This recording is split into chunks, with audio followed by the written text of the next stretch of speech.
Brush off the clouds and cheer up.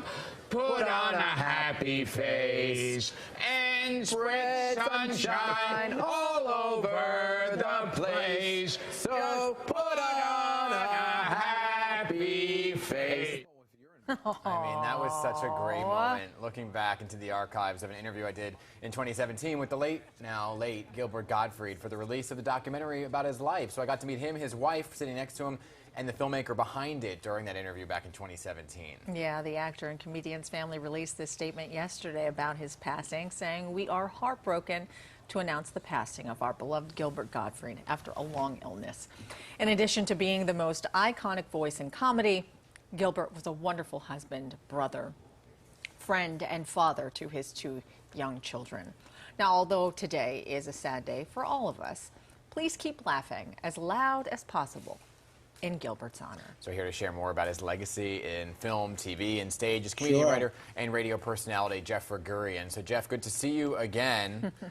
I feel like every time we talk, it's because somebody has passed away, unfortunately. But you knew everyone in the comedy world. I love being with you guys. Yeah, but you got to bring me back when something happy happens. I know, seriously, I know. Just like one of those moments I had with Gilbert. I mean, nicest guy. I mean, he was such a delight when he was here in our studio. You know, that documentary that he was here about was about his life. It was released 5 years ago. Shows so many aspects to his life beyond comedy, Jeff. So when you think of him and his legacy in entertainment, what comes to mind off the top of your head? Look, he was my friend for more than 40 years. He was. And you know what? I got the opportunity to always tell him that he was my favorite comedian. As a kind of comedy historian, I always get asked, who's your favorite comedian? And I never had to change that. It was always Gilbert Gottfried. And for me to have met him originally was such a treat. And I mean, he was in my book. He starred in a film that I wrote. You know, we had a lot of really fun times together. He was a very unique and special person. Very warm-hearted, and I have so many funny stories about him. I'm sure you do. I'm sure you do. Now, the director of that documentary said while working on that film, he discovered that Gilbert was kind of frugal. Or am I being kind with those words, saying he was a lot more than that? I did the book on the comic strip that Chris Rock wrote the introduction for. It was called Make 'Em Laugh, and I had to interview all the big stars that came out of that club: Jerry Seinfeld, Billy Crystal, Colin Quinn, and of course Gilbert Gottfried. Yeah. And he was the only one who insisted that we took him out to lunch. Right. And he chose the place. So Richie Tinkin, who was the owner and founder. Richie, my goodness. Yeah, and Dan, you had interviewed us at the time that this book came out. So we take Gilbert to Pastis. That was his choice. Very trendy place. Yeah. Very noisy. Much too noisy to even do an interview. When I turned on my recorder, and Richie was paying for everything, right? So we finally get to do the interview, and Gilbert insists he had never been at the club. He said he only came for lunch.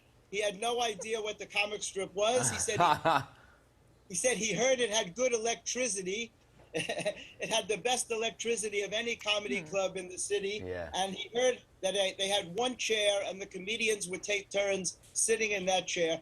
He came up with such ridiculous things, and I was hysterical laughing trying to interview him. Right. My favorite comedian. It was a great opportunity for me to go back and forth with him. It was incredible. So, you know, Jeff, Gilbert had a voice that you just recognized immediately as soon as he started talking, right? He was born in Brooklyn. He's true New Yorker. So I guess so many people have so many stories of Gilbert. When did you first meet him? Because he started a movie that you wrote, right, called Seeing is Believing? Yeah, Seeing is Believing with Camille Donatacci, who years later became Camille Grammer. And it was a movie in which he played a guy named Nat Snats, who was wearing glasses that looked like this. And he was trying to meet women wearing these kind of glasses. And so at the time I was still in dental practice, I turned my dental office into an eye office, an eye surgeon's office. And he comes for new glasses, and he wants to pay for X-ray vision. His name was Nat Snats, and it was it was hilarious. We filmed it, and he was just so funny. And then I took him to an after party at a big club, and they were so excited that he was coming. They expected him to order champagne. and they took him into the VIP room, and when they asked him what he wanted, he said, "I'll have a glass of water." Yeah, you know, I mean, obviously everybody knows him for his voice. Yes. It was basically hard to miss. I mean, he was on so many shows. He was the voice of Iago on in Aladdin. So And he was the Aflac Duck. yeah, I mean, people are wondering though, like after he's on the air, is that really what his voice sounds like? Does that, you know, does he talk like that all? Did he talk like that all the time? I used to wonder that too, but no.